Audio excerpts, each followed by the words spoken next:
पिताजी, अगर आपकी इजाजत हो तो एक चमत्कार सुनाऊं जी। जी बेटा, मालिक ये चमत्कार दिखाने वाले हैं, क्यों नहीं, सुनाइए। पिताजी, बात मई 2008 की है। मेरे घर पे कॉल आ गया और कहने लगा कि आज से 12वें दिन मैं तुमको लेकर जाऊंगा। मैंने कहा मेरा हाथ देख ले, मैं डेरे सच्चे सौदे का नाम लेवा जी हूँ, तू मेरा कुछ नहीं बिगाड़ सकता।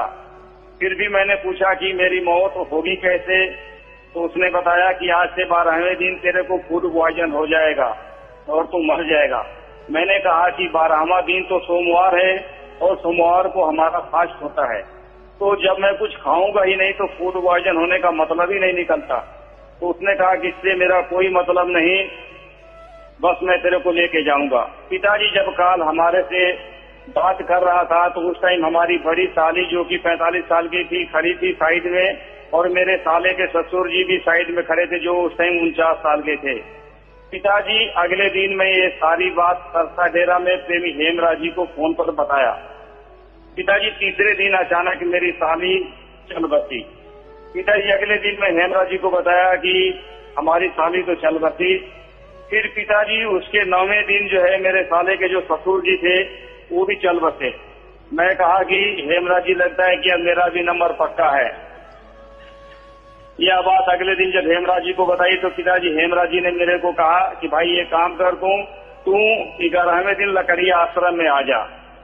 पिताजी, मैं अपने पूरे परिवार के साथ गांधी धाम की साध संगत के साथ लकड़िया आश्रम पहुंच गया।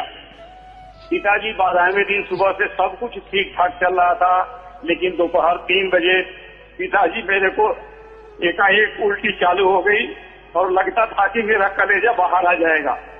पिताजी, इतने में मेरी घरवाली जो प्याज साफ करने की सेवा कर रही थी वो दौड़ के आई, तो वहाँ पर मेरे पास में सत ब्रह्मचारी सेवादार श्री हरनेक बाई जी थे।